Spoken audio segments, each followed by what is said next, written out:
We are live. All right. Try to make this under 2 minutes.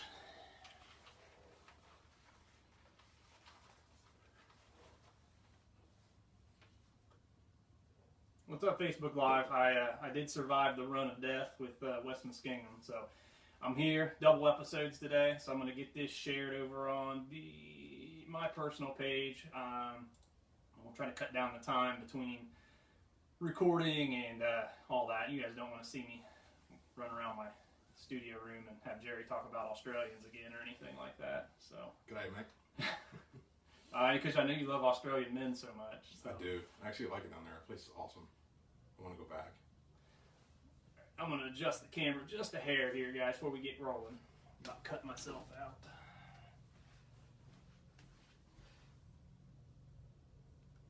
Perfecto.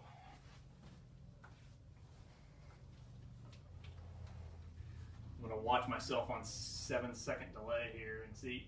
Oh, that's beautiful. We'll get more of Jerry in this shot, too. That's good shit. Yeah, you don't need to see it. Don't need it. You don't need me. I'm just going to kind of hang out over here. Hey, you're just mad because I tried to sell you the last time you were on the show. I ain't mad about that.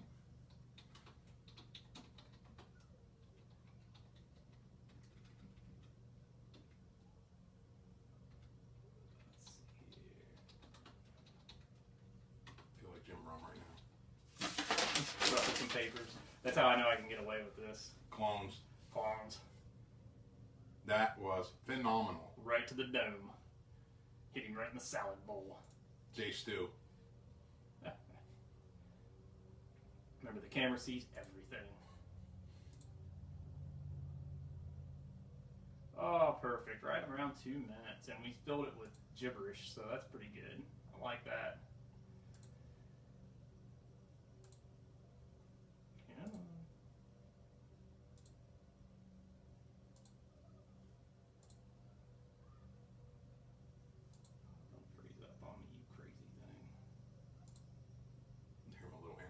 I do, that's great. That's alright.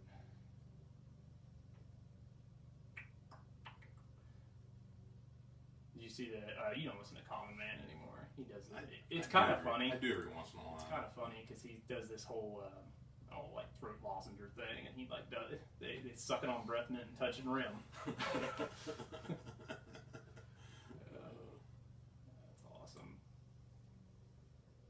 All right, Leslie Schweitzer going to your live show east of the Bend, the live show at Dempsey's. Thanks, Leslie. We're gonna pack the place out. It's gonna be like a east of the Bend. Like, I don't even know if half these people are Notre Dame fans. I know she's not, but. What time does it start? 5:30. You get your own microphone now. You're stuck. Wow. I feel special. This is the most podcastiest podcast ever. Damn computer is not liking me for some reason. Come on. I feel like the sweaty balls skit on Saturday Night Live talking like this. Yeah, I know. We'll get it kicking. Oh yeah, 3.5 minutes later. That's why I need my own production team. Remember, I'm looking for one. It doesn't pay very much, and by not very much, I mean like $7 a year. All right, let's get the recording started. I think I have some pocket lint here. I can give you two. I can give you 2 pieces of pocket lint. Oh, yeah, I can't give you that because I don't have any. Sorry. You know what? We don't even have stereo sound right now on Facebook. I didn't plug in the iRig. That's good. That would have been disastrous. Okay. I swear I know what I'm doing.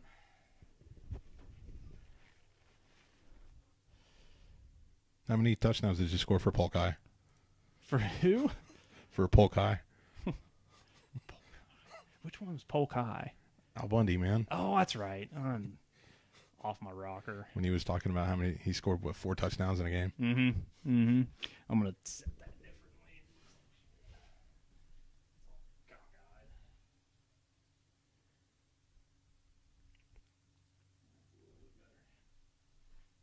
All right. Well, I didn't put you out of camera view. That's all that matters. Oh. It'd have been great if you did. No. It'd have been a lot cooler if you did. But you could imagine what it would be like if he did, right? All right, let's get this live recording started, finally. Oh, we weren't even recording? We were. There was no stereo sound going out, so okay. people were just watching us act like we were talking into the microphone. Well, I think you could hear it through the iPad. Oh. All right, let's roll.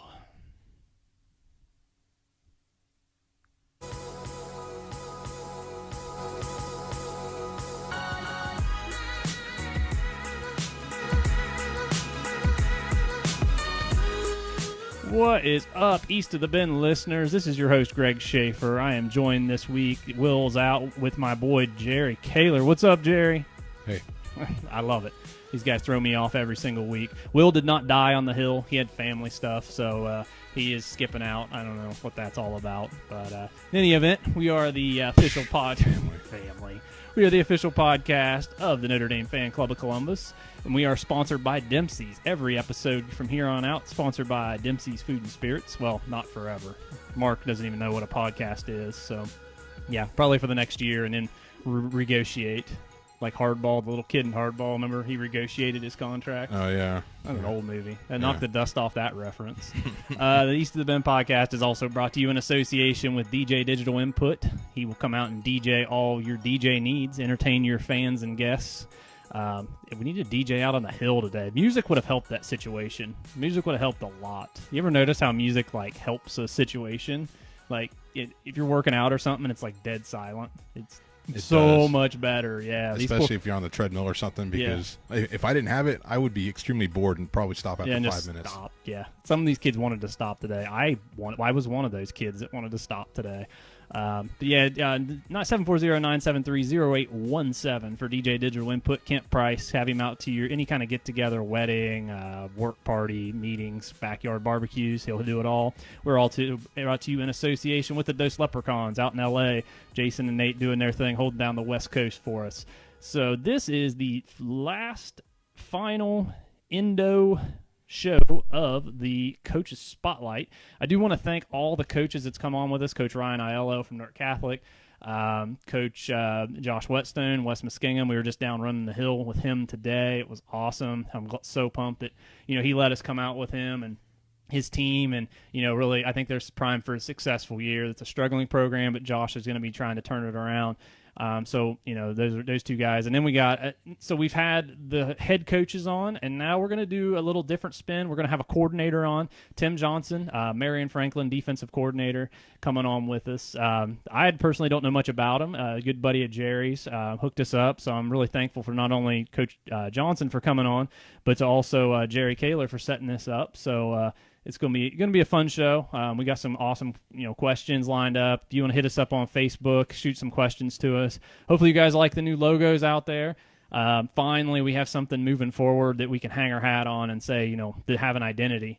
As you can see, I went full nostalgia today. I'm wearing my high school jersey 16 years later. And when I ran the hill today, I was wearing my helmet because I'm that much of a spaz. So I think that's going to be my new job. Instead of a podcast, I'm just going to get recruited to different camps. Like women's tennis, Denison women's tennis, Division III. Can you throw a football over that mountain? I throw a football over all the mountains. Wow. You're pumped. I am.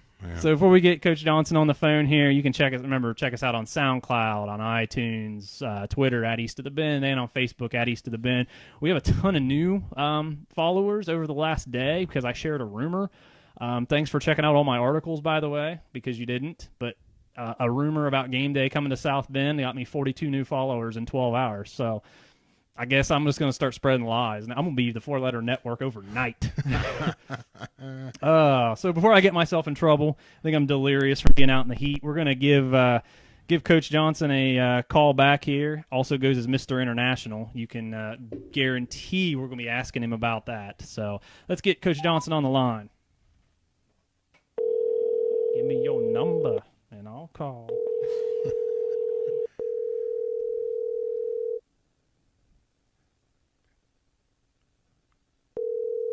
He's forgotten about us. God, I hope not. Hello? Hey, Coach Johnson, you're live with us on the East of the Bend podcast. How you doing, buddy? I'm doing well. How you gentlemen doing today? I'm doing great, man. Fantastic. You know Jerry's fantastic. I mean, look at the guy. Come on now. Oh, Tim, so defensive coordinator Marion Franklin, man, tell us a little bit about yourself. We've had actually 2 head coaches on the show, and the way I kind of want, this is our 3rd and final Coaches Spotlight episode, I wanted to get a different perspective. You know, the head coach can give kind of a broader perspective, but man, you guys really grind out there as coordinators. So kind of, tell us a little bit about yourself, how you got into coaching, how long you played, things like that.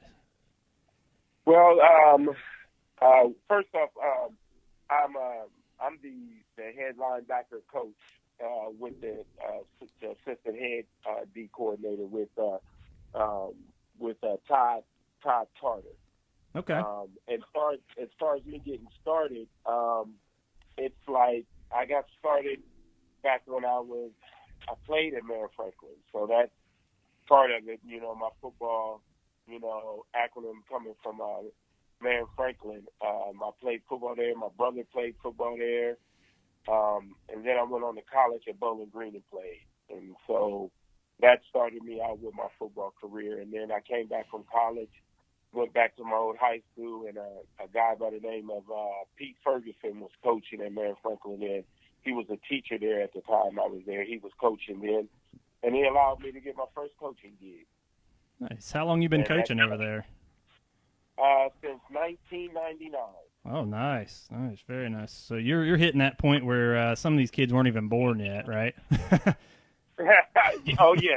Listen, I've had a couple of them that we've had some dialogue about they weren't old enough to understand yet. And then and they weren't old enough to understand. Me and my other co-host isn't here today, but he did run the hill with me, and these kids are out there, some of them falling around. I mean, they worked hard, don't get me wrong, but they're still in that mentality that this is the hardest thing they've ever done. And I almost even got into the whole thing of, I got a mortgage to pay on Monday. I got to go to work Monday. You guys get to run a hill and you go to practice tonight. So Right.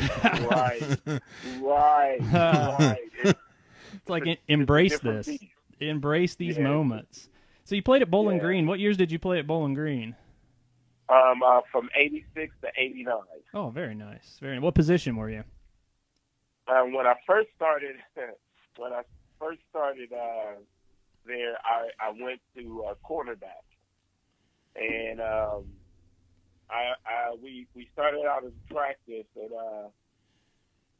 we had a drill called 1-on-1, and you had to go against the receiver, and they were just flying past me, and the coach yelled out that my nickname was Sluggo, and he said, "Sluggo, get that piano off your back." Because they was going past me so fast. Unhitch the trailer, right? Yeah. So that changed me to inside linebacker, and that's what I've been doing ever since. Yeah, you're playing that nasty position, man. That you're in there. You got to have a certain mentality to play middle linebacker.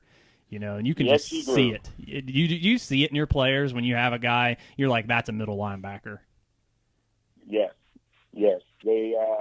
They have to have a mentality. We have when we practice and we get together, I tell them, like, to play linebacker, you have to have a mentality that you run the field.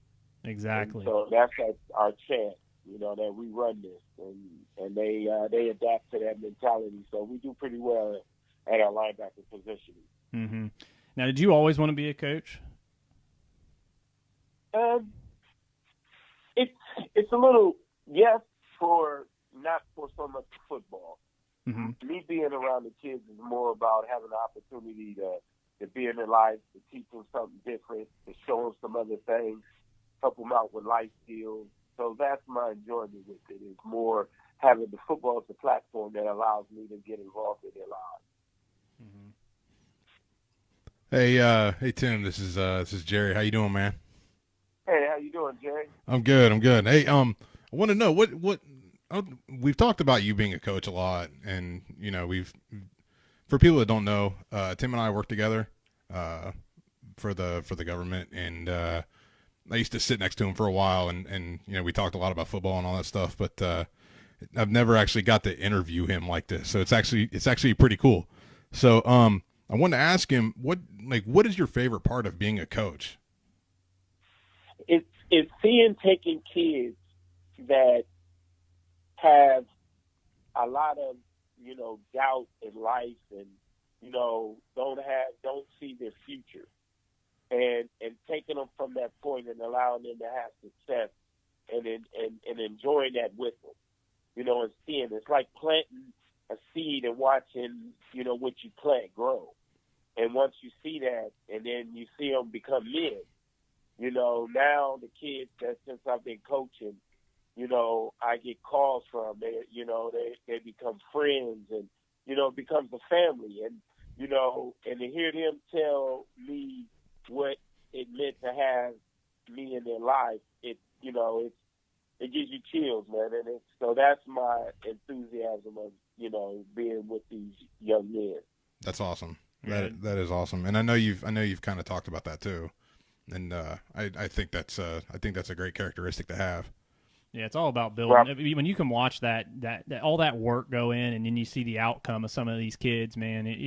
I think that's got to be a really rewarding thing to do. I've coached at smaller levels, and not necessarily. I think it's more rewarding at your level in high school when you're able to just see, they're turning into men, like you said, and to see that finished product and saying, you know what, I can put my name on that, and that's what I do for the greater good. That's good stuff, man, for sure.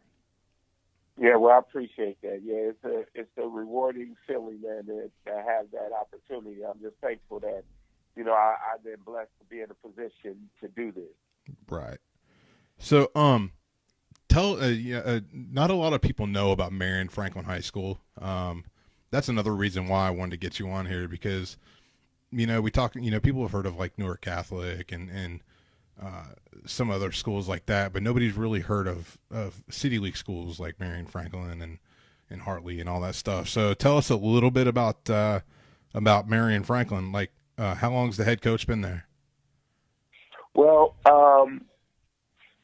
since I've been there, Marion Franklin is, like I said, it's where I was raised at in the south end of Columbus, and it's the last community school where it's very strong.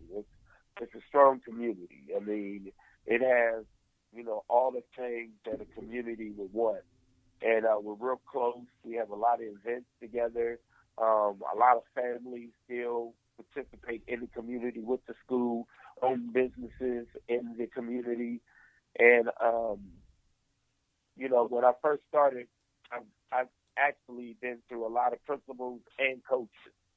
So when I first started, we had the first coach was, like I said, Pete Ferguson. And then now, when we first started our playoff run, it was Gary Tucker. He stayed there for 4 years, 3 years.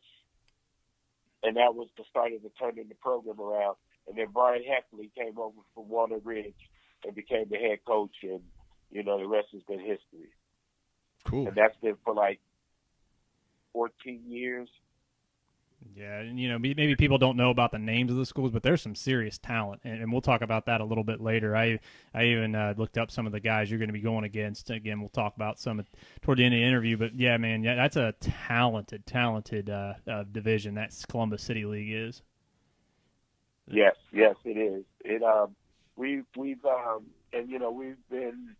fortunate to change the program around to the point where for the last 15 years we've been able to control the city and make it to the playoffs and to about 3 Final Fours. Yeah, I've kind of looked up on Joakim before you came on. You guys are, you're knocking out playoff appearances left and right, and if nothing else, every game looks very competitive. A lot of points being scored in that league too. Looks like. Yes. It's a lot of talent. It's a good league, and we're just happy to be a part of it. To be competing. To bring some notoriety to the City League. Mm-hmm. And you also have one of the most legit mascots ever, the Red Devils, right? That's an awesome mascot right there. That borderline's minor league baseball mascots, but it's cool, man. It's intense. It's mean looking. I like it. I like it a lot. Well, yeah, it's been one of the trademarks of the schools, and through the course of the years, some alumni, that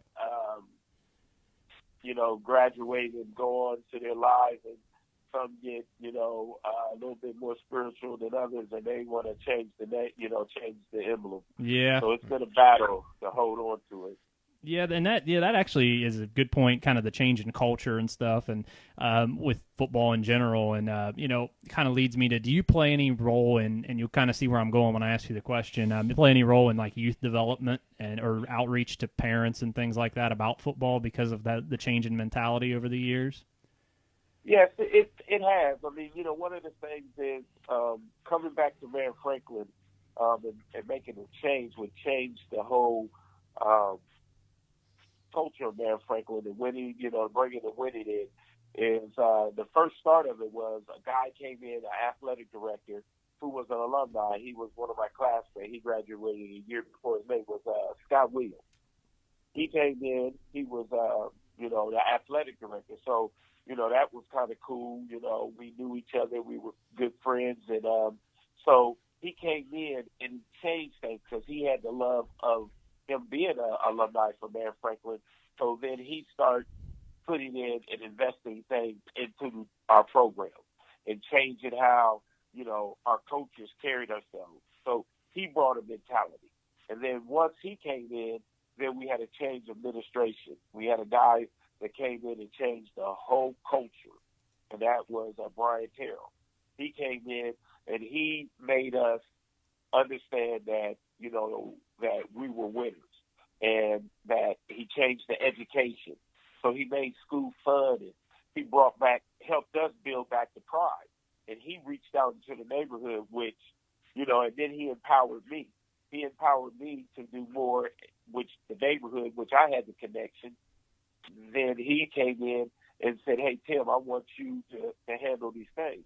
And it just took off from there. And then a lady by the name of Miss Dean carried the torch on from there. And then, we had a guy come in after that, Costello, who was a principal, a teacher there, and then came back to be the principal. So those people allowed us, and then we had some good athletic directors that Scott Williams trains. Like we have a great one now with Jacobs. Jacob Ramsey. He played football for Cincinnati, for the Cincinnati Bearcats, and he was the top running back in Independence back in his day. So I was gonna say that name sounds really familiar. So yeah, he Independence, man. That's some serious athletes over there too. Yeah. So those are the things, and which allowed me to get back into dealing with the kids, because I knew a lot of the parents, the people in the community, and then it allowed me to get out there with them, and they entrusted to bring their kids back to Marion Franklin, where they was, basically, shipping them out of the community to other areas. So we just brought our own back and started keeping everybody at home.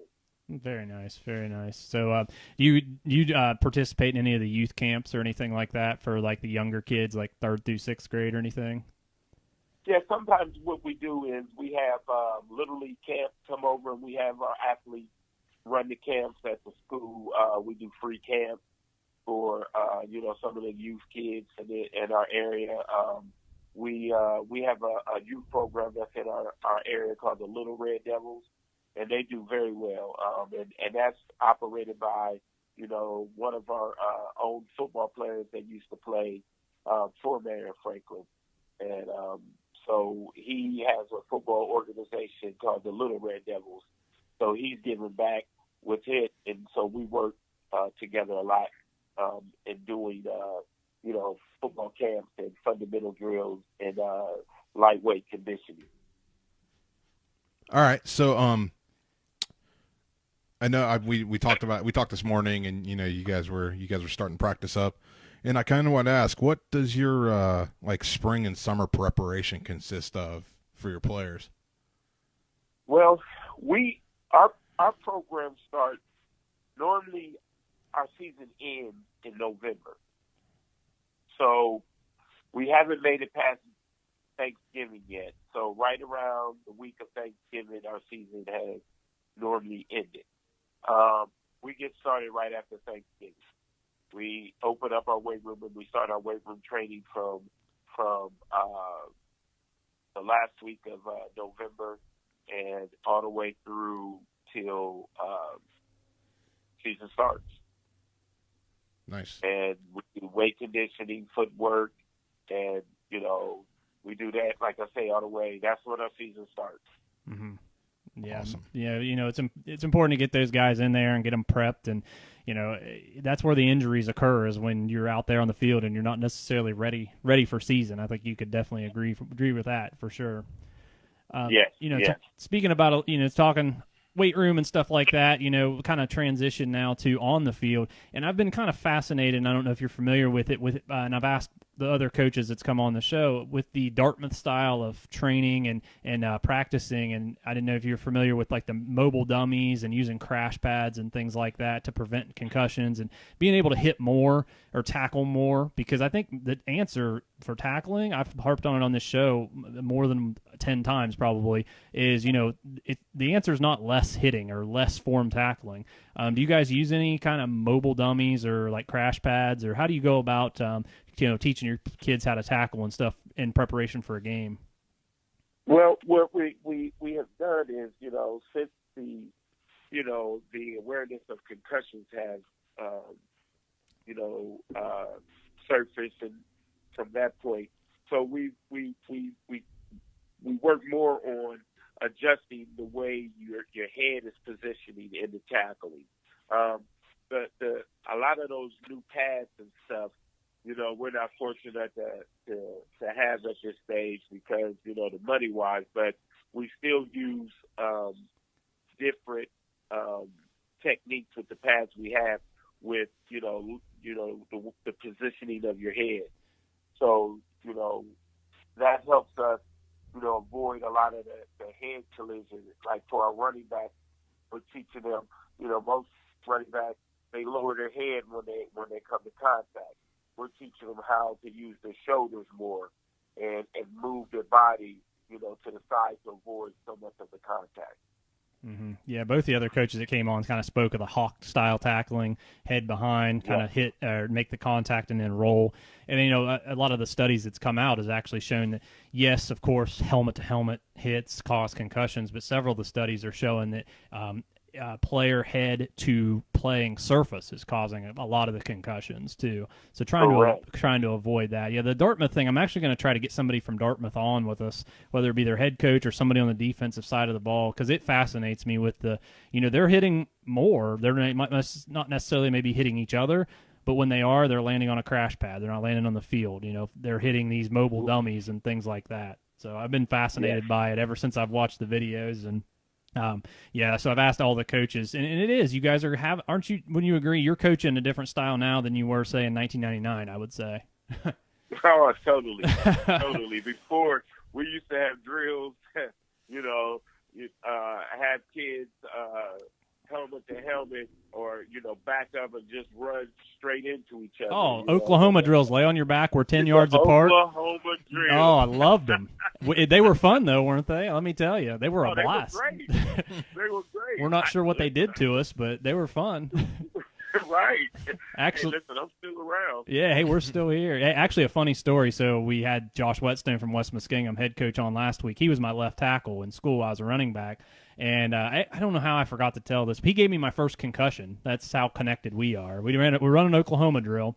And he was 6'6". I think Josh, it was in his playing day, like 270, something like that. He was always that kid that was bigger than everybody else. And I'm a running back. Right. I'm 5'9", under 200 pounds. We lay, heads facing each other, a couple yards apart. We get up, and he's struggling to get up, and dumbass me, and I try to just run through him. Well, he stands up, bottom of his helmet clacks me in the chin. The last thing I really remember is Monday hitting, and Monday came around. This was a Friday. So, yeah.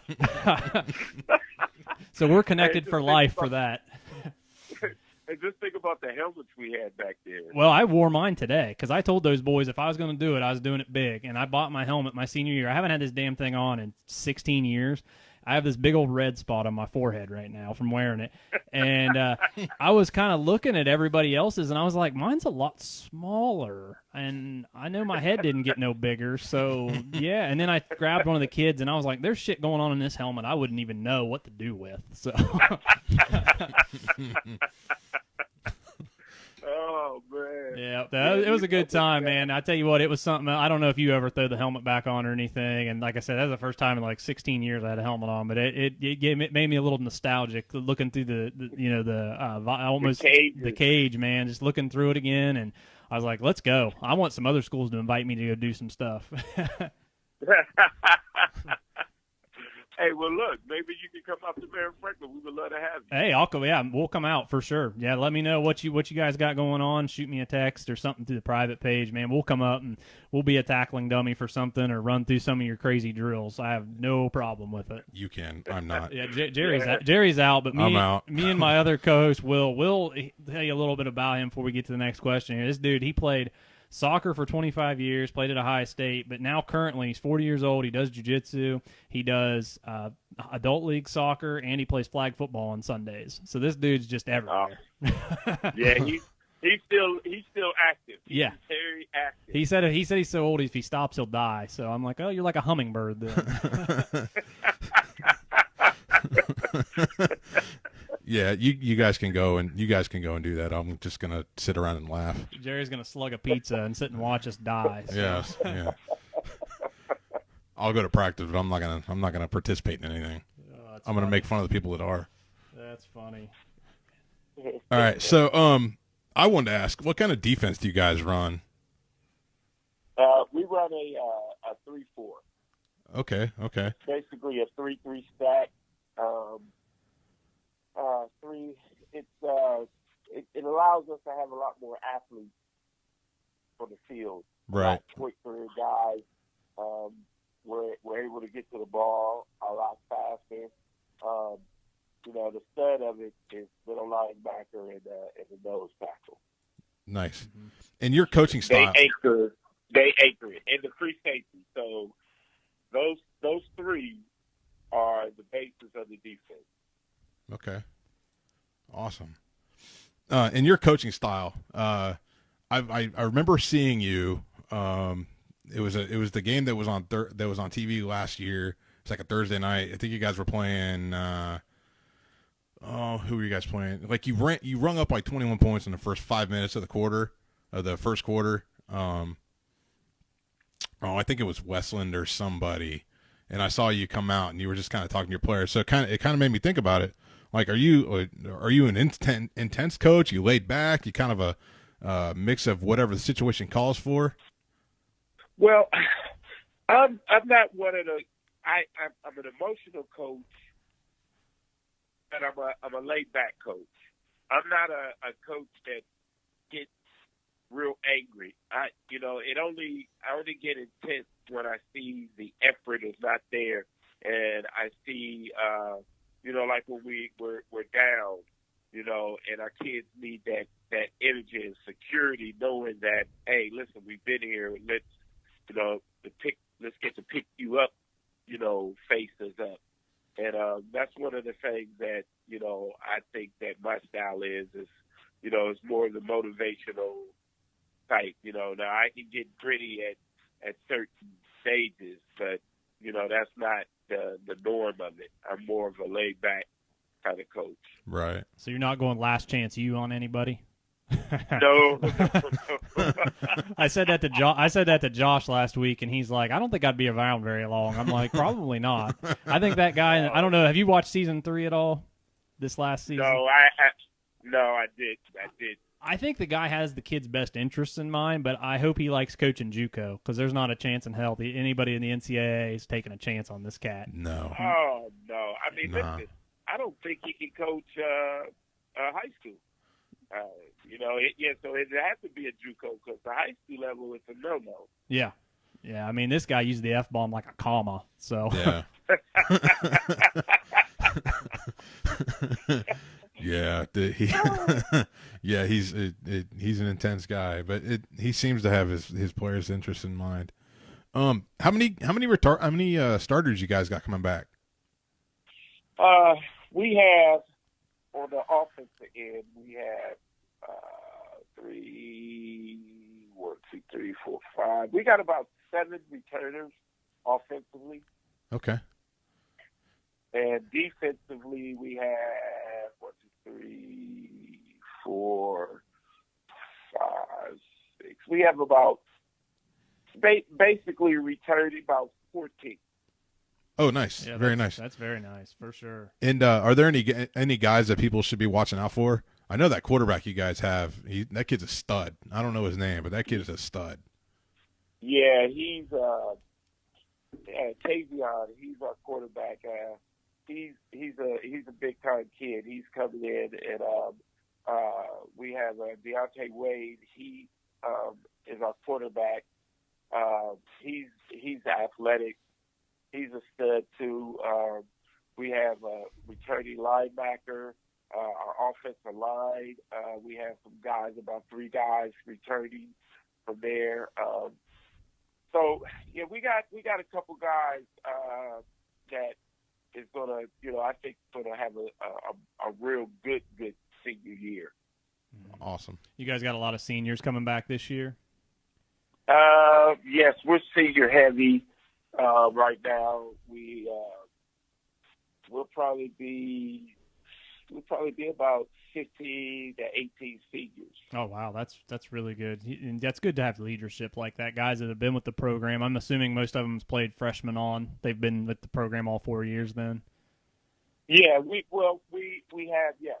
We have some that are, but then, with the movement of a lot of families, we have a lot of people that transfer to other schools. We have a lot of kids that, about 3 or 4 last year that transferred out to Hamilton Township, and then this year we have a couple guys that have transferred in. So, once they get things situated, we'll find out what kind of team we really will have with the additions of some of the transfers. Now, this is kind of off the beaten path of the flow of the show that we sent to you, but it just struck my mind because Josh mentioned it last week, a head coach at West Muskingum, that open enrollment has kind of killed some schools with, as far as these kids being able to move around. I know the state's changed the rules since I was in school about open enrollment. Yeah. Do you notice the effect of that at all? Oh, totally. It's keeping kids stuck in bad programs. Mm-hmm. A kid, especially, the more wealthier schools, it doesn't affect. Right. But to the inner city kids, they're stuck because the rules really don't apply to a lot of their situations. Right. So their home life is so, sporadic from where their stability is different. They might be living here today, and in 3 months, they're out to another place. Mm-hmm. But the rules interfere with that scenario to them because let's just say a kid moves into the district on one day, and he's there for 4 months, and then they move again. Well, he becomes ineligible. Right. To play at another school because his agreement to play for that school means he has to stay there in that living arrangement for 1 year. Mm-hmm.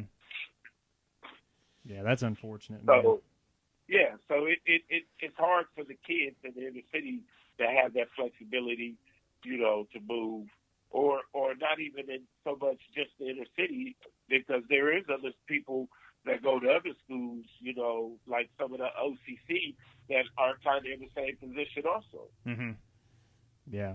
Yeah, we noticed it with Josh. Josh mentioned last week about how, West Muskingum is a big district, but they neighbor so many other districts, and call a spade, and he would agree. The program, they've won 5 games since like 2009, so it's not successful. He knows it. I'm willing to speak freely about it. So, but, they see, I'm not going to play here, but I live in the district, so you're losing kids that way. So actually all 3 coaches we've had on, including yourself, has been affected by the way open enrollment sits right now. It's kind of frustrating, that's for sure. Yes, it is. It changes the dynamics of programs. Mm-hmm. And especially, like I said, we were going to talk about some of the talent in your division. So kind of get to it when you're facing this kind of talent. Let's talk about your upcoming schedule. You know, first off, do you have a game you got circled on there? Is there a game Marion Franklin circles each year? Yes. Well, it's always the first game, but, you know. Don't be Bill Belichick now. Don't give me we're looking to Cincinnati. Come on now. So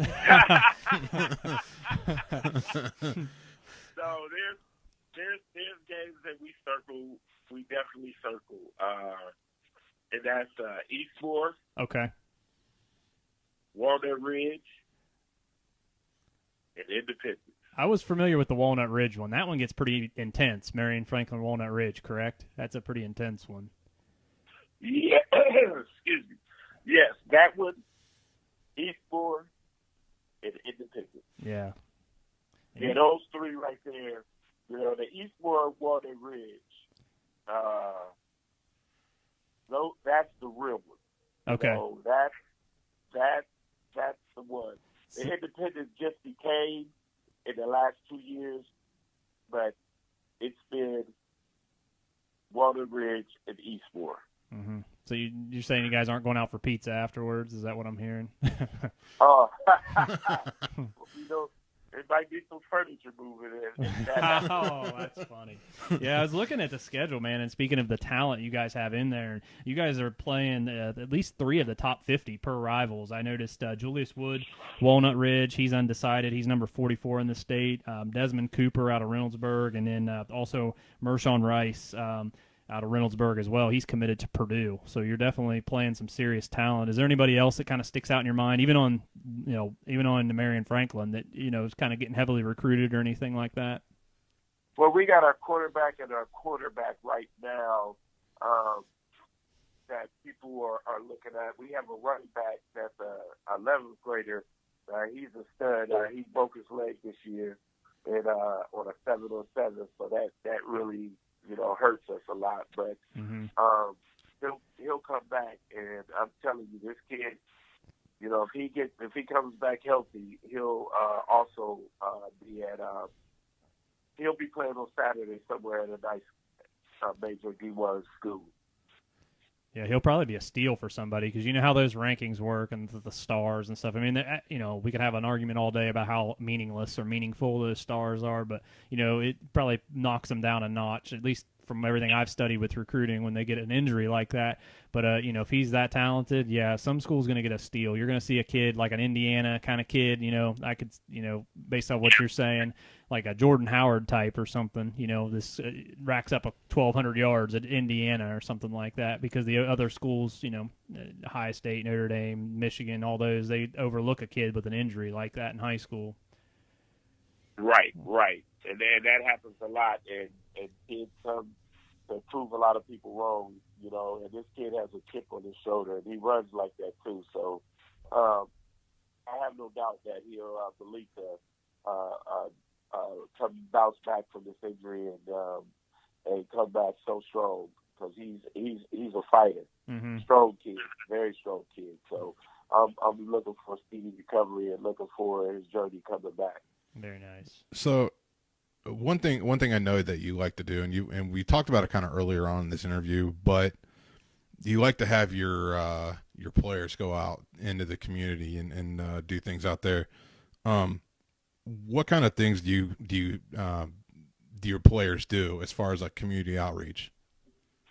Well, what I did once I got back into the program, I created a thing called For a Better Community. And so what we did was all high school kids are supposed to do community service, you know, for graduation. I think it's like 270 hours. And a lot of they really don't know how to do it, and a lot of them are not really doing those community hours. So I'm just working with our football program to fulfill their community hours. And what we do is adopt elderly people and cut their grass, shovel their snow, and then we do a community cleanup.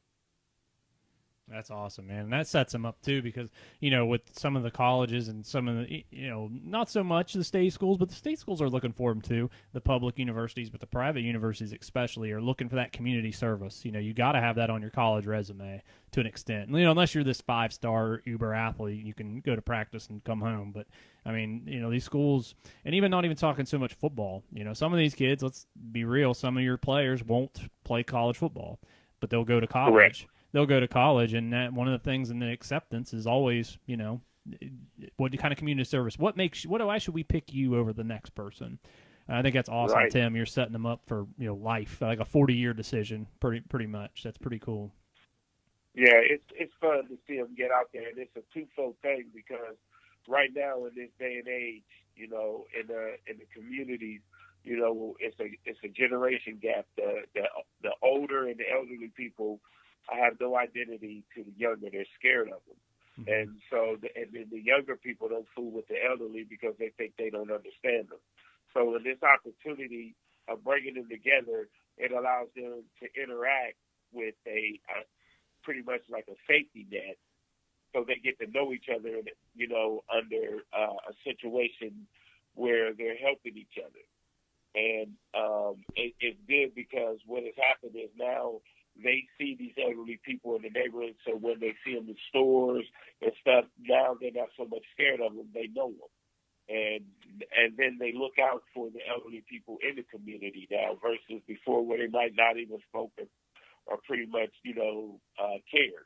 So now it's like they become family. Mm-hmm. But it bridges that gap. So the elderly people feel a lot more comfortable where they're not so scared. It's very cool, man. Good stuff. Definitely good stuff. So we'll get you out of here on this one, Tim, and this is your opportunity, man. You know, brag away. Give yourself a platform. You stand up. This is Tim Johnson's moment right now. I want to hear, what is your favorite accomplishment as a player and a favorite accomplishment or moment as a coach? Wow. I would say playing one game we was in the playoffs. We were playing, I want to say Tri-Valley. It was like maybe 3 minutes in the game, and I think we were down maybe 13 or 12 points, somewhere around in that. And, you know, and I'm on the headsets up in the stand, in the booth. And, you know, we had just threw an interception. And it was like, you know, the coaches said the game is over. You know, so everybody on the sideline said the game was over. And I was yelling in the mic, the game ain't over, the game. So I threw the headset down and ran down on the field and came to the sideline and gathered the players in the defense and told them, you know, because they was down. And I told them, I said, we're going to win this game. And I was just saying that. And I really felt that. And so in that instance, the defense came out. I told the linebackers I need a play. They made a play and got a fumble. Then we scored. Then they came back, we got an interception. Then we scored. Then I think that we were up maybe 2, and they got the ball, drove it down, and was kicking a field goal. They kicked the field goal, and they were offside, and they made it. Backed them up 5, they kicked it, it bounced off. We got the ball back and won. Wow. And it was just one of the happiest moments. You know, the kids came to me. I'm crying. My wife came down on the field. I'm hugging her, crying. You know, that was one of my better moments that I remember as a coach. I can't imagine you crying, man. Because, all right. Yeah. All right. Greg, Tim's about 6'2". Hey, Jerry, if you tell anybody that, you know, that story about me crying, it'll change your friendship. Well, we don't have to. You just did. So. So Tim's about what? How tall are you, Tim? 6'2", 6'3"? About 6'2.5". About 6'2.5", and he goes for, I'd say, 230-ish. If I open a Bowling Green program, it says 6'4". I'm about 6'2.5", and I'm about 265. All right, yeah. So he's not a small guy. So him like barreling down at the field, and I'd be pretty scared That's that Tim Johnson effect. That's what you need to tell your boys. You need shirts for your linebackers. The Tim Johnson effect. Now that had to have been fairly. Was that recently? Because Tri-Valley has been kind of a powerhouse here lately. Yeah, that was about maybe 4 years ago. Okay. Maybe 4 or 5 years ago. Yeah. So how about Tim? How about your favorite accomplishment as a player, or your favorite moment as a player? I think my most famous moment as a player was in high school. We were playing Lyndon McKinley. I went to make a tackle and missed the guy, and he threw the ball, and my best friend, his name was Tom Cross, he intercepts the ball and runs it all the way back for a touchdown. And the next day in the paper, my name was in the paper that I ran 85 yards for a touchdown. That's awesome. That's good stuff. I like that. Oh, man. He was so mad. Oh, that's funny. And the picture shows me jumping up and down in the end zone like I scored. Yeah, but that's been 20-some years ago. You scored twice. Don't even worry about it. You know how those high school stories are. Don't sell yourself short. You scored at least 3 times on that one play, so I wouldn't even worry about it. Oh, that's funny. Oh, man. Oh, that's hilarious. That's hilarious. Well, Tim, it has been an absolute pleasure having you on, sir. I'm going to try to make it to a Marion Franklin game this year. Definitely love to meet you. So grateful that for not just you, but definitely you, because this has been an awesome interview. We've had Coach Aiello on from Newark Catholic, the new Newark Catholic coach, and then Josh Whetstone from West Muskingum. We wanted to do more, but man, I got stacked. I'm having Allison Hayes come on here in a couple weeks from the Big Ten Network. And then I got the Notre Dame social media directors coming on in like 2 weeks. And I was like, okay, that's the end of coaches' shows. I got to stop booking people. So, well, I'm honored that y'all chose me, and I'm thankful for it, and I appreciate it, man. It was a blast doing this, man, and I'm very humbled for this opportunity. Definitely, man. We'll get this shared out there. I'll send you the episode when we're done, once I get it, all the production value added to it. And we may check up on you during season. If you're good with that, give us a call in maybe after a game on a Saturday morning or something like that. We'll check in on you. Hey, listen, I would love that. And also, you pick a game that you want to come to. Marion Franklin is one of the greatest high school football experience you'll ever have. The atmosphere is lovely. It's like a small town environment.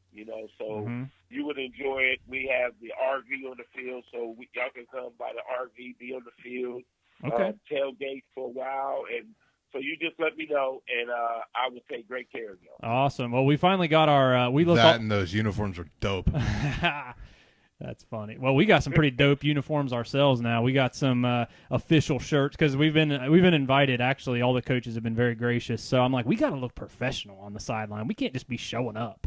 So we got some East of the Bend polo shirts are coming in. They're Under Armour like, because Under Armour wanted to charge me basically what I got all of our shirts for. Under Armour's were going to charge me for one. So they're Under Armour like, but we look the part. So yeah, man, definitely. I'll get with you through Jerry, and we'll come to a game. And man, I greatly appreciate you coming on, sir. All right, well, thank you. Y'all have a good time today, man. Yes, sir. You have a good weekend, sir. Yep. All right, I'll talk to you later, Mr. International. All right, Jerry. All right, man. See you, brother.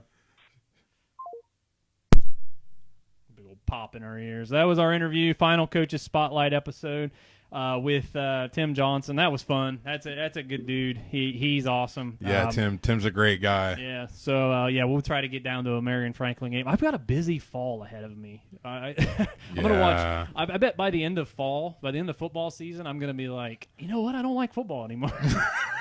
Let me set the scene for you. There's a certain school I can't announce anything yet because nothing's pen to paper, but I'm going to be at a lot of their games. I got to go to one of Josh's games, not just as a podcaster. I would go anyway. Josh is one of my best friends in school. He gave me my first concussion, for God's sake. So, he was my first.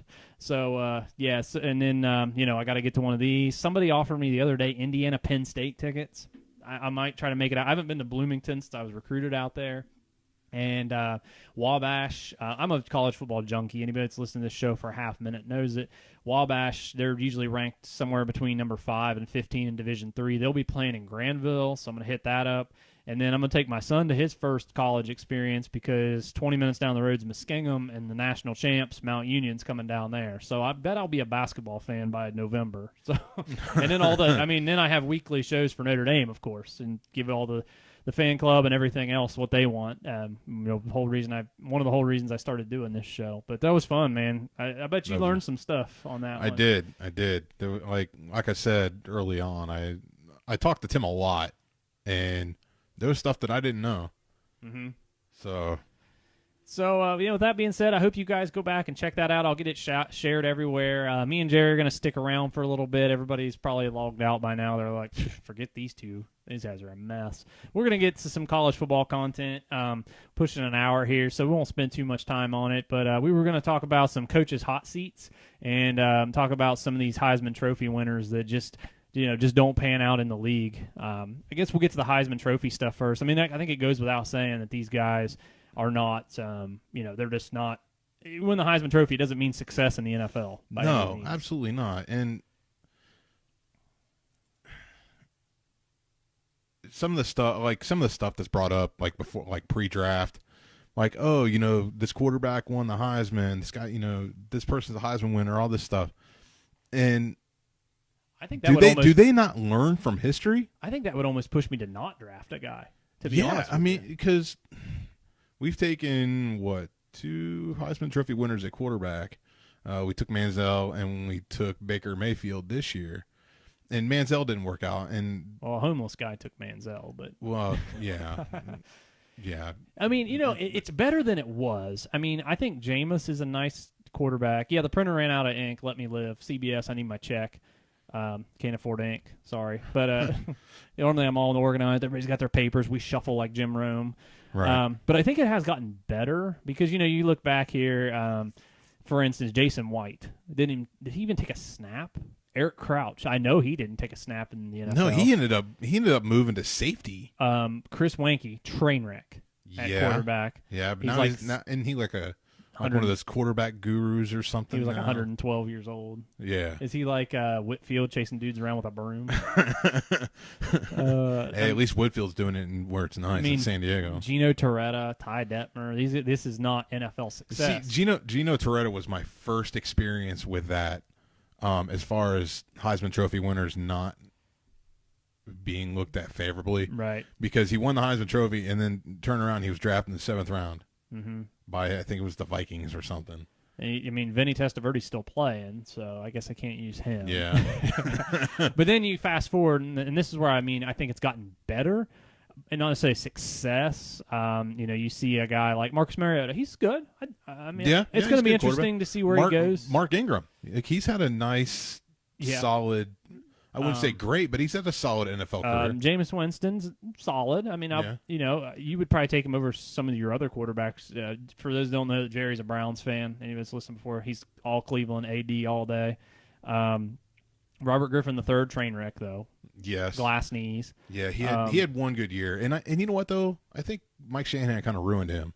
Yeah, oh yeah, by trying to make him run in the NFL. Yeah, I mean that's tough, and I think the reason Colin Kaepernick lasted as long as he did is because he's a freaking giant. Yeah, and he was taking Terrell Pryor strides. Yeah, just 3 strides, he's 10 yards. Yeah.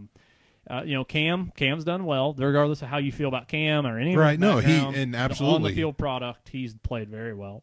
Right. Here's one I don't understand: Sam Bradford. What is the infatuation with that cat? Because when he plays, he can be really good, but he's hurt all the time. Yeah. Actually, I think he just got hurt again. I'm pretty sure him and Jake Locker just fell off of a bench somewhere together. But But then you kind of fade back, and Tim Tebow. In my opinion, Tebow should be on a roster somewhere.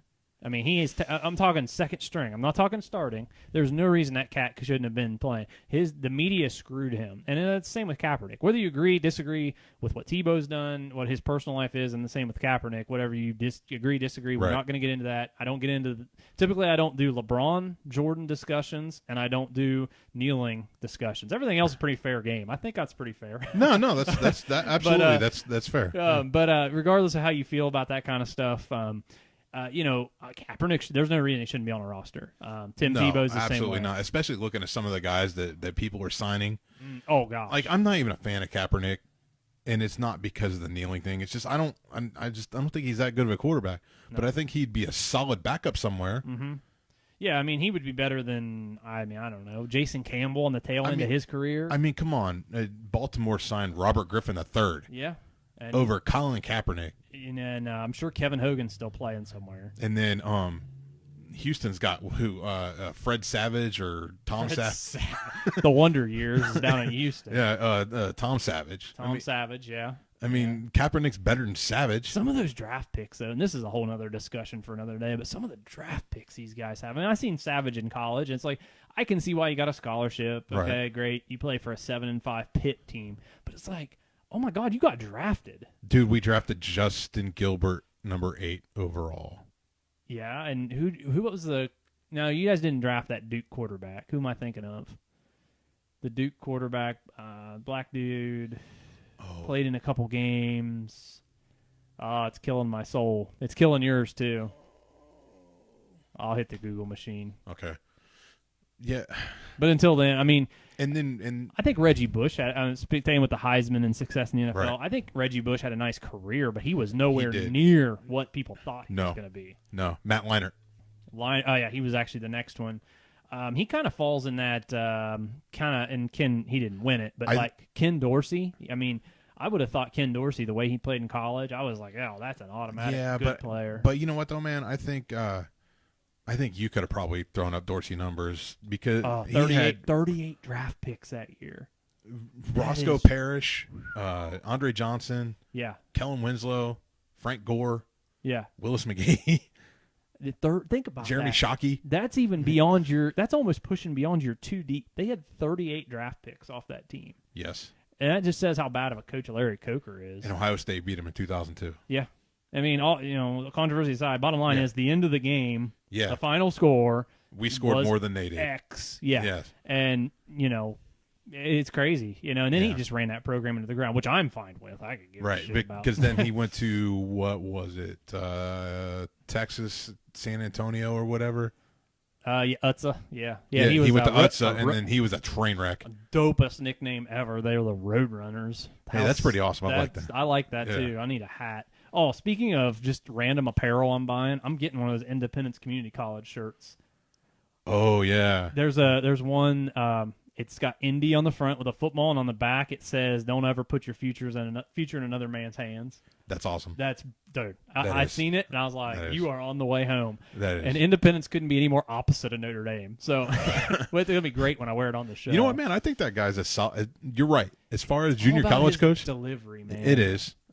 But like, you can't, and then you wonder, why you end up with guys acting the way they do. And you say, like, where I have a problem is if you say you're setting these guys up for life, but your leader is dropping the F-bomb like a comma. They see that these guys they're not 30-some-year-old, 40-year-old dudes. They're freaking 18 to 21-year-old, very impressionable kids, and they see, he can talk like that. He's the head coach. Right. You can't go, and half that team, 80% of that team's not going pro. 90% probably. No. And you can't show up at your first day on the job in your suit like, F this, F that. I mean, that's why I try to not use it on the show unless it's funny. If it's funny, go for it. Right. And Bill Simmons the same way. I try to get my model after him. I'll tell you what this goes back to. Story time. It goes back to I was listening to an interview on, I think it's Shady 45 on Satellite, and they had Tech Nine on. And Tech Nine's an interesting rapper. Like, super interesting dude. Like, as many chords as he hits, and he's not been as successful or as famous as some of the other ones, but if you really break down the guts of his music, it's very interesting. His style is something so different. But the guy interviewing him literally the F-bomb was used every other sentence, and I was like, I'm out. I'm just like, I'm out. Like, Right. and it can ruin, it can ruin a good thing. So like the conversation we had earlier this week. I had a college professor that when his first day of class, he had said that it's his favorite word, and he literally, even during the lecture, he used he's it. like, where can I squeeze this in? There's no squeezing it in. It was every other word. Thad Lewis, by the way. That's right. Played for the Browns. Yep, played for the Browns. He played like 3 or 4 games. His name is actually on the jersey. Yeah. So did my guy, Connor Shaw. Yes, yeah. Connor Shaw's on there. Dude, he's doing some good things, by the way. Spurgeon Wynn's on there. Spurgeon Wynn. What's he doing right now? Ding. Ding. All right. So, actually, Connor Shaw's got like a very successful youth camp for the NFL, or for kids, for quarterbacks, not NFL, for quarterback school. I liked him. Yeah. I mean, it's not that I didn't like him. Tough as nails. He just wasn't all that good. No. As far as the NFL goes. Right. He's a really good quarterback in college. Yeah, and even in college, though, he had a hard time staying healthy. Yeah, and he was short, too. I don't think that helped. No, not at all. So we I try to stay away from what the national people are doing, but, there's a million and one things we could talk about. So as far as college football, we're getting so close right now. It's getting, especially week 0. Week 0 is actually going to be played. We're less than a month away from week 0, which is August 25th. Today's the 28th. And this offseason seems so freaking long. Yeah, definitely. Luckily, you're not a soccer guy. I had the World Cup to kind of get me through. And it was a great World Cup, so that kind of helped. And once it was over, it was like, oh, look at that. It's mid-July. All right, let's do this thing. Yeah. So I've been kind of on a mini sports sabbatical since the end of the NBA Finals. Oh yeah. Should we not talk about that? No, it's fine. I just I had to back away. Yeah. Because I was getting so into it that I had to just kind of step back. Sure. But now I'm kind of. As long as you didn't take your clothes off. For those that don't know, that my mom told the story. We let her on the show a couple weeks ago, and she told the story about when I was younger. I'd shed clothes. I'd start out with like the Notre Dame socks and jersey and hat on, and by the end of the games, these were the Charlie Weiss years, so you can about imagine Charlie Weiss, Tyrone Willingham years. Oh, I was throwing hats against the cabinets and taking walks. One day after the North Carolina game, 2008, I took a walk up and down our driveway. No purposeful movement, just up and down the driveway. I was out there for like 3 hours, just moseying, just depressed married man looking at the sidewalk for loose change walk. bad posture, So I guess I can talk about this. October 16th, 2010, Ohio State was number 1. We were playing Wisconsin. Oh, I love this story. Oh, good God. We had we had some family come over to watch the game, and we got down big early on, and I was having a really bad day, and I was already kind of. He had some pops. Yeah, I had some pops. He had a Pepsi or two. Yeah. And I was like, you know what? I can't take this. So I actually went upstairs. I left the party because everybody was down in the basement watching the game. I went upstairs and I sat on my couch and watched The Predator. I like it. Yeah. Was this the same night you broke the ceiling tile? No, that wasn't the same. That was like a whole other night. No, but I actually totaled my car that morning. Oh, that's right. Okay, I totaled my car that morning. And forgot about that. Yeah, so it was just a really bad day. I get it. Yeah. I get it. Yeah. The weirdest thing I've ever done after a loss is I actually did box up everything. I boxed it all up. It was when it was Stanford 2015 when they kicked the field goal to beat us. I came home and I took all of the shit that I could find. Only like 11:30 at night, so I wasn't super motivated to do this. But we'd just moved here a couple months prior, so we had boxes available. I boxed it all up and taped it, threw it in the closet. Like anything. And I have like 2 different stacks in my armoire of Notre Dame stuff, some ties. I got some wristbands, this and that. And I just took it all, hats included, threw it in there. And though, it was a month later, I'm like, I got to put it all back now. So we've run off the rails. But now we'll get into some coaches' hot seat stuff, because I want to get into this because I know we got a busy schedule, bottom line. We got Katie Myers coming up on the 12th. It's a Sunday evening. She'll be on with us at 5 o'clock, and that's going to be kind of a different vibe. She's the social media director at Notre Dame, and I'm just interested in what she does. And that would be cool. Put a label on what she does. Then 5 days later, we got Allison Hayes from the Big Ten Network coming on. We have her for like 20, 30 minutes. So squeeze in some Notre Dame stuff, some Big Ten stuff. So I know there's some stuff we won't get to. So now I want to get to the coach's hot seat is like a big thing right now. And I'll tell you one right off. Can you ask her if PJ Fleck smells like Axe body spray and Broken Dreams? I'm asking her what PJ Fleck's like. At minimum, I'm asking her, is that like the same dude all the time? And is there heroin involved or meth? I want to play for. I love the guy. I'm on record on this show of saying when Kelly after 2016, I wanted PJ Fleck. I think we're actually in the perfect scenario as Notre Dame fan, or as Notre Dame is in a perfect scenario. If they want Fleck, it's perfect. He's at Minnesota. If he bombs out, and if Kelly doesn't have the success, and we're ready to move on, if he bombs, then okay, he can't coach there. Right. Can't even get him to the bowl game. Fine, good. He's at a test place, per se. Mm-hmm. If he's very successful there, 10, 11 wins, or even 9 at Minnesota, and has him looking nice, and he's able to recruit, it's great. He's somewhere to test. He didn't go somewhere that's a destination, I guess is my point. And you know what? He's kind of following that Urban Meyer, Nick Saban route, because Saban, he started out at Toledo, and then he was the NFL for a little while. Then he went to Michigan State, and then LSU. And then, Urban, starting out at Bowling Green. And then he went to Utah and just freaking killed it there. Yep. And then he went to Florida, and he's at where he's at now. But I guess what I'm saying is, Fleck is kind of following that. Oh, yeah. That particular track path. Yeah, for sure. And, but like I said, though, if he didn't go somewhere like USC, Alabama, Ohio State. He didn't go somewhere where it's like if we do get rid of Kelly, that it's going to be impossible to get him back because Notre Dame's a very unique job. Right. It's going to take a special person, and I honestly think Kelly's done as well as he possibly can. But in hindsight, he pisses me off sometimes. It's very questionable play calling and stuff. But I think I sent you the picture of the side by side from the day he got hired to now. That is the movie Thinner all over again. Yeah, I mean, those jobs, man, they take a toll on you. And especially and I'm not trying to pump us up as being any different. I hate that argument, the whole, we win or lose the right way. It gets on my nerves so bad. But it's different in the admin. The admin does not see us as a football factory. And in fact, they're almost against us sometimes. So it's a whole different avenue that some public schools, Ohio State really included. Ohio State's not as bad as like an Alabama. Alabama's like, whatever, just do what you want. Right.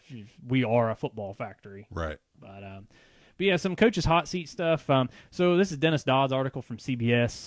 Ranking. Oh, the guy that got mad that Bryce Love was in class instead of interviewing. Oh, Dennis Dodd was? Yeah. Dennis Dodd's hit or miss for me. Like he'll write an article about how Notre Dame's no longer relevant, and then he'll write one where it's like he's kissing our ass. So. But in any event, I like the way he does this. I don't know if I agree with some of these. That's why we'll get to them. But he's ranking each coach 0 to 5. 0 is untouchable. 5 is win or be fired. Right off the rip, it's kind of funny. Herm Edwards is already at a 3, which means pressure is mounting. And I think that's based on how he's there. He's there based off of being in a managerial role. Like he's going to have all these guys coaching and be hands-on, and he's just going to kind of be a consultant, I guess.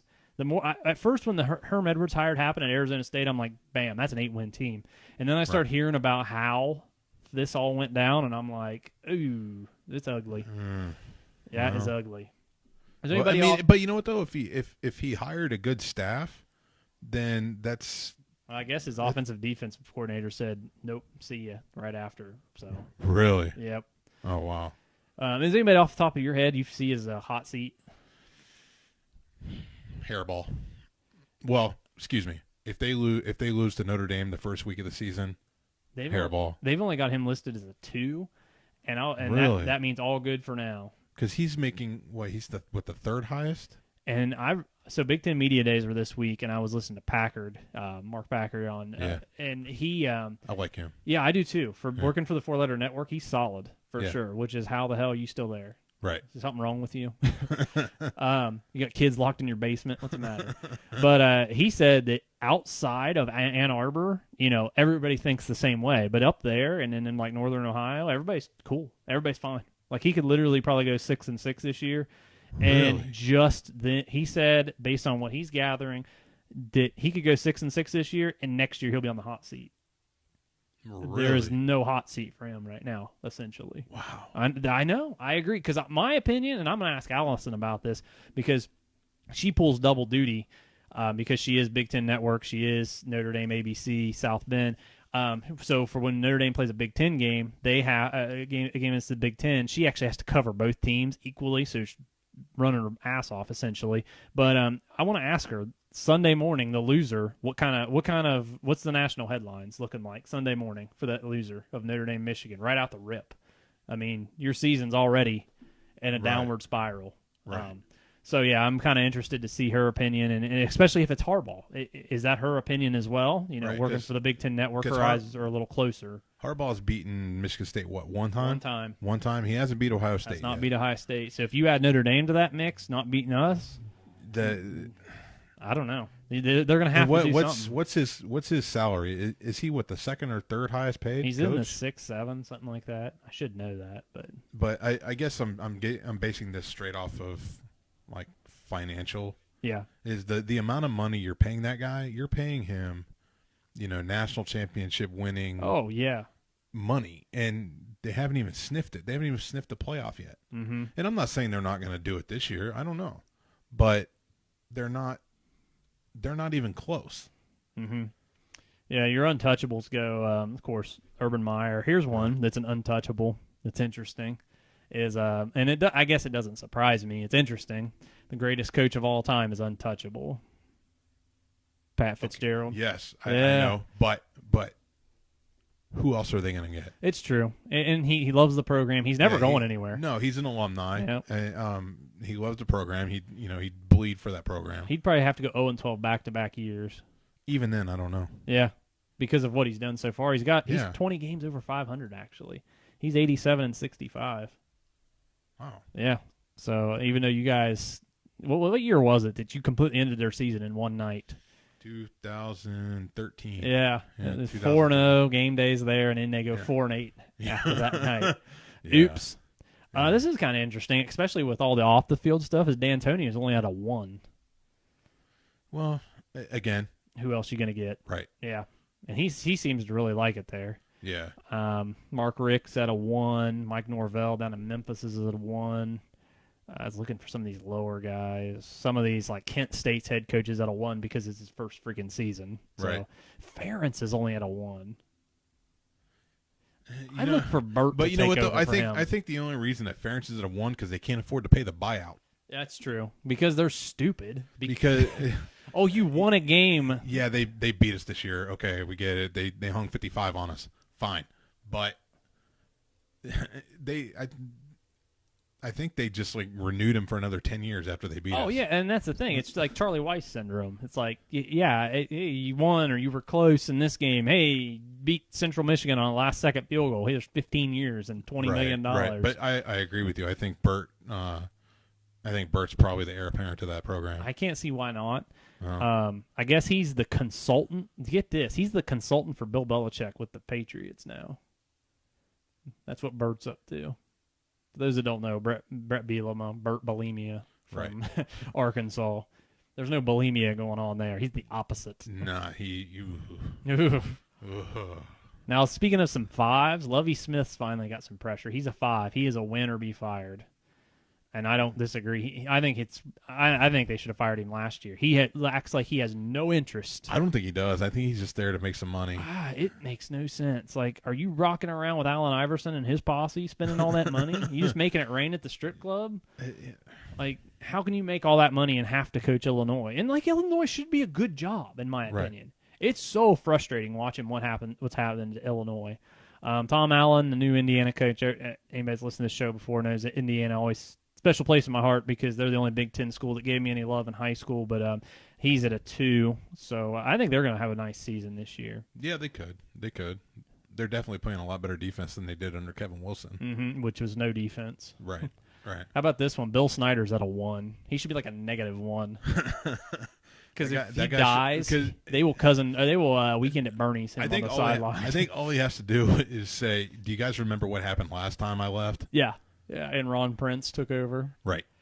Oh, man, that's funny. I'm trying to roll through here. You know who's getting a lot of love this year, actually, despite your boy. Well, you're not your boy, sorry. But despite Dan Mullen leaving, is Mississippi State's getting a lot of love as far as being a contender for the playoffs because of Fitzpatrick coming back. But he flamingoed his leg, so I don't understand that notion at all.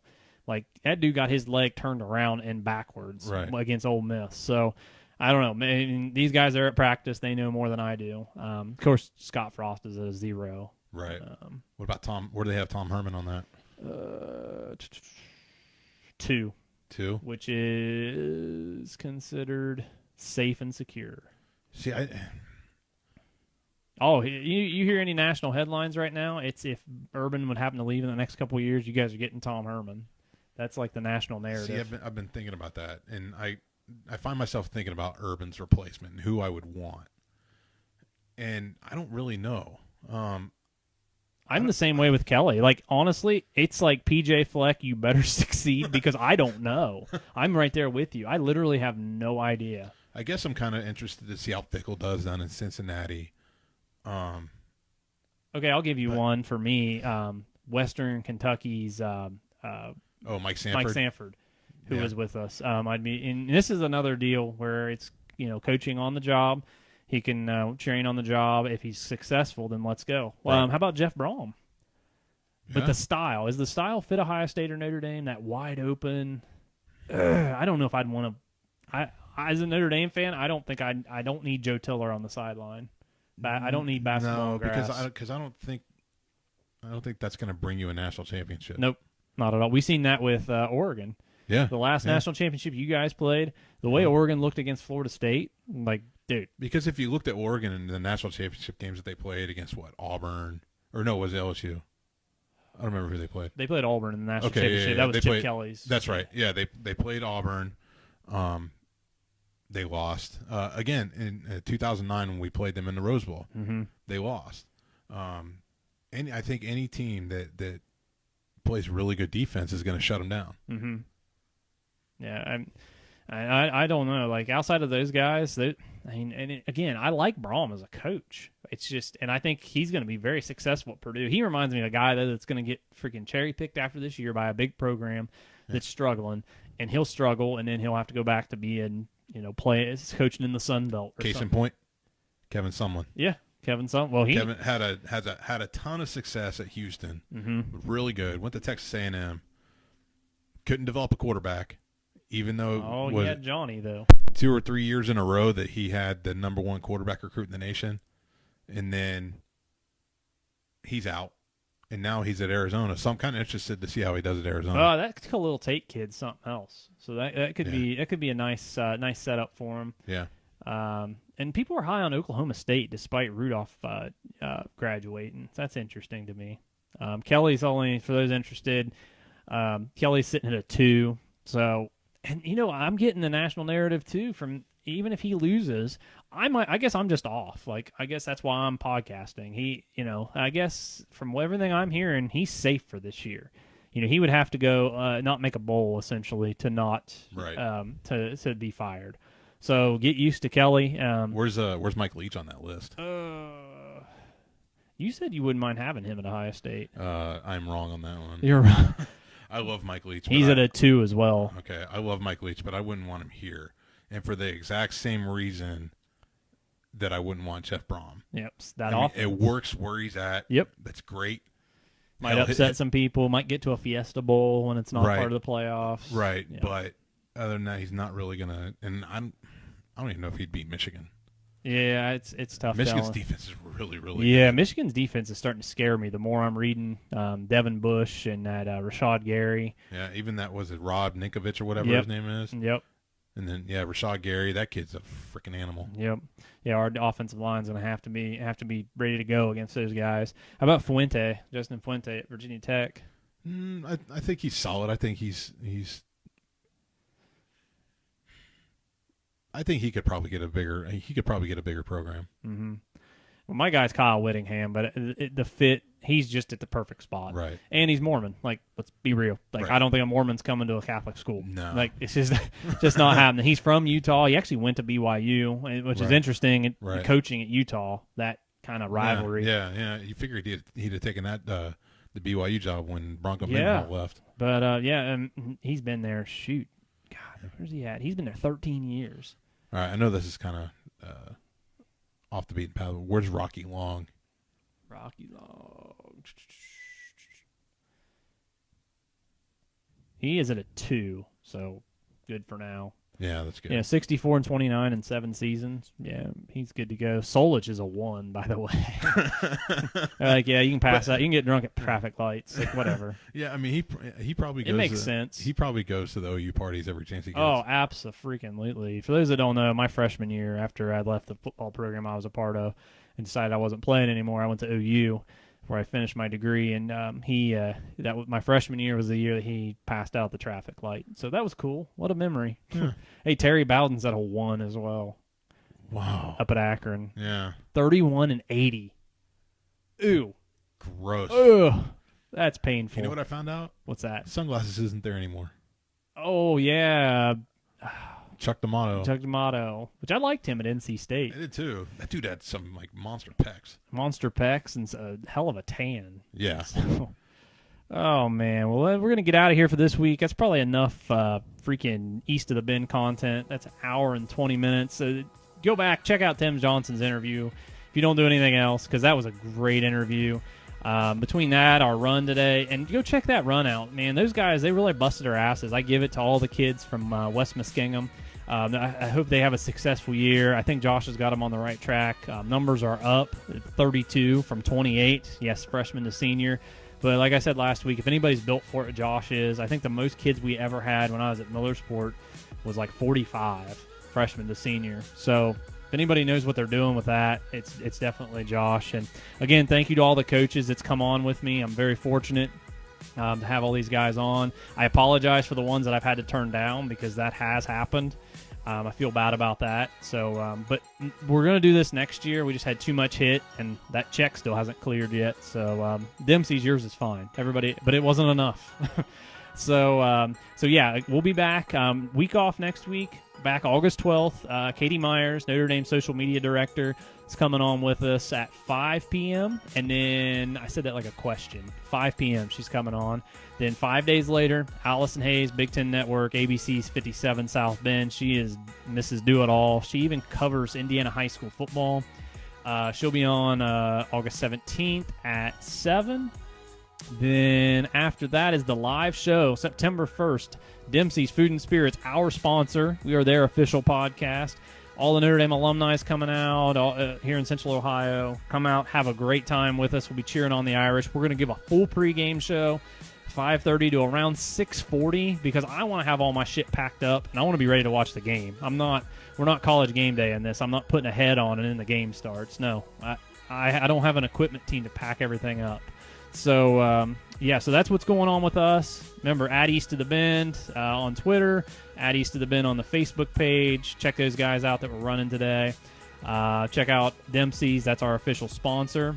And I think that about wraps it up. SoundCloud, iTunes, the whole bit. So, anything else, Jerry? Nah. I love it. I love it. A man of many words. So, until next time, guys, go Irish.